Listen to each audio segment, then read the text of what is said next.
अस्सलामुअलैकुम, मैं शाहिद फरूक। ਤੁਸੀਂ ਦੇਖ ਰਹੇ ਹੋ ਪੰਜਾਬ ਦਾ ਕਿਸਾਨ। ਅਸੀਂ ਕਿਸਾਨ ਭਰਾਵਾਂ ਨੂੰ ਵੈਲਕਮ ਕਹਿੰਦੇ ਆਪਣੇ ਚੈਨਲ ਦੇ ਵਿੱਚ। ਔਰ ਅਸੀਂ ਪਿਛਲੀ ਵੀਡੀਓ ਦੇ ਵਿੱਚ ਕਿਸਾਨ ਭਰਾਵਾਂ ਨੂੰ ਦੱਸਿਆ ਸੀ ਕਿ ਚਾਵਲ ਨੂੰ ਲਾਣਾ ਕਿੰਜਾ ਔਰ ਚਾਵਲ ਦਾ ਜਿਹੜਾ ਹੈ ਉਹਦੀ ਪਨੀਰੀ ਨੂੰ ਤਿਆਰ ਕਿਵੇਂ ਕਰਨਾ ਔਰ ਕਿੰਨੇ ਦਿਨਾਂ 'ਚ ਤਿਆਰ ਹੁੰਦੀ ਹੈ।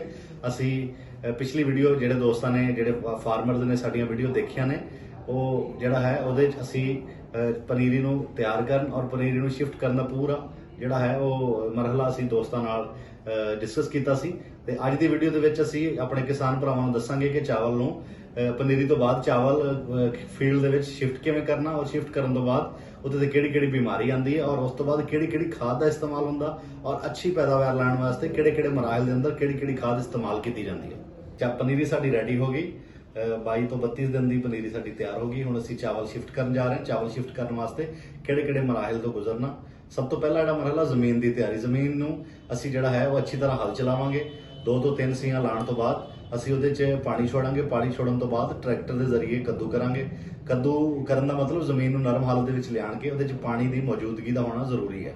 ਠੀਕ ਹੈ ਜੀ। ਜਿਸ ਟਾਈਮ ਪਾਣੀ ਉਹਦੇ 'ਚ ਮੌਜੂਦ ਹੋਏਗਾ ਫਿਰ ਅਸੀਂ ਆਪਣਾ ਚਾਵਲ ਦਾ ਜਿਹੜੀ ਸਾਡੀ ਪਨੀਰੀ ਤਿਆਰ ਹੋਈ ਸੀ ਅਸੀਂ ਉਹਨੂੰ ਸ਼ਿਫਟ ਕਰਨਾ ਸਟਾਰਟ ਕਰ ਦਾਂਗੇ।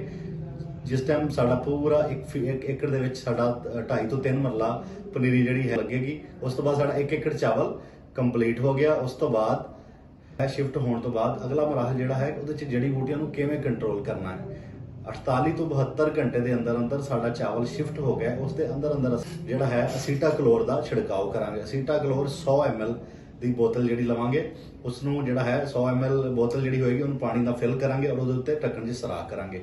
ਉਸ ਨੂੰ ਛਿੜਕਾਓ ਕਰਾਂਗੇ ਪੂਰੇ ਏਕੜ ਦੇ ਵਿੱਚ ਉਹਦਾ ਛਿੜਕਾਓ ਕਰਾਂਗੇ। ਛਿੜਕਾਓ ਕਰਨ ਤੋਂ ਬਾਅਦ ਉਹਦੇ ਜਿੰਨੀਆਂ ਵੀ ਜੜੀ ਬੂਟੀਆਂ ਨੇ ਉਹ ਉੱਗਣ ਤੋਂ ਰੋਕ ਦੇਗਾ। ਸਿਰਫ ਔਰ ਸਿਰਫ ਸਾਡਾ ਚਾਵਲ ਹੀ ਗਰੋਥ ਕਰੇਗਾ ਔਰ ਉਹਦੀ ਜਿੰਨੀਆਂ ਵੀ ਜੜੀ ਬੂਟੀਆਂ ਨੇ ਉਹਨਾਂ ਨੂੰ ਬਿਲਕੁਲ ਰੋਕ ਕੇ ਰੱਖੇਗਾ।